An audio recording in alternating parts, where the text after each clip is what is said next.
Ready to move in premium triplex villas at Kollur APR projects. మళ్ళా శవ రాజకీయం పైకొచ్చింది. ముందు కోడికత్తి డ్రామా, ఆ తర్వాత బాబాయ్ గొడ్డలి వేటు. జగన్మోహన్ రెడ్డి ఇప్పుడైనా చెప్పు, ఊకిండి బాబాయ్, ఊకిండి బాబాయ్, ఊకిండి బాబాయ్. మీకందరూ తెలుసు కదా, తెలియని వాళ్ళు ఎవరైనా ఉన్నారా? తెలుసు అంటే చేలు పైకెత్తండి.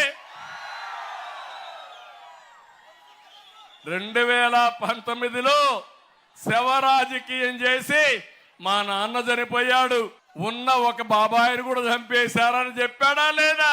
నారాసుర రక్త చరిత్రని చెప్పాడా లేదా? దుర్మార్గుడు.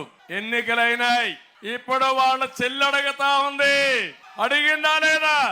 రక్తంతో మునిగిపోయినటువంటి వైసీపీకి ఓటేయిద్దని చెప్పిందా లేదా అని మిమ్మల్ని అడుగుతున్నా. సమాధానం చెప్పాలా లేదా? హత్యలు చేసేవాళ్ళు మీకు కావాలా? శవ రాజకీయాలు చేసేవాళ్ళు మీకు కావాలా అని మిమ్మల్ని అడుగుతున్నా. ఇంకొక పక్క 2019 అయిపోయినాక 24 వచ్చింది, మళ్ళా శవాల కోసం ఎదుగుతా ఉంది. అవునా కాదా అని మిమ్మల్ని అడుగుతున్నా. తమ్ముళ్ళు, వృద్ధులకి, వితంతువులకి అందరికి పింఛన్లు ఇచ్చినది ఏ పార్టీ?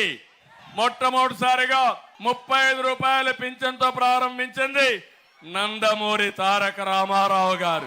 2014లో ఆర్థిక ఇబ్బందులున్నా 200 రూపాయలు 2000 చేసిన పార్టీ ఏ పార్టీ అని మిమ్మల్ని అడుగుతున్నా. 10 రెట్లు పెంచానా లేదా? పింఛన్లు పెంచానా లేదా? ప్రాంప్ట్ గా ఇచ్చామా లేదా? దుర్మార్గుడు వచ్చి 1000 రూపాయలు ఇచ్చాడు. నేనుంటే మొదటి నెలలో 1000 రూపాయలు పెంచేవాడిని, 250 పెంచుకుంటూ పోతానని ముక్కుతూ మూలుగుతూ మొన్న 3000 చేసిన దుర్మార్గుడు ఈ జగన్మోహన్ రెడ్డి. అవునా కాదా తమ్ముళ్ళు? మీరు చెప్పండి. 1000 రూపాయలు ఇచ్చి 1,00,000 సార్లు చెప్పాడు ఇంటింటికి పోయి, అవునా కాదా? అబద్ధాలు కూడా చెప్పాడు, నేను ఇవ్వలేదంట 2000, ఈయన ఇచ్చాడంట. అబద్ధాలు కోరి జగన్మోహన్ రెడ్డి. తమ్ముళ్ళు, నిన్న చూడండి, వాలంటీర్ వ్యవస్థ ఉంది. నేను వాలంటీర్ వ్యవస్థకు వ్యతిరేకం కాదు. ఒక రాజకీయ పార్టీకి పనిచేస్తే మీ దగ్గర వసూలు చేసిన ట్యాక్సెస్ తో జీతాలు తీసుకుని 5,000 తీసుకుని వైఎస్ఆర్ కాంగ్రెస్ పార్టీకి పనిచేయడం న్యాయమా అని మిమ్మల్ని అడుగుతున్నా. న్యాయమా అని మిమ్మల్ని అడుగుతున్నా. ఆ మాటే నేను చెప్పాను.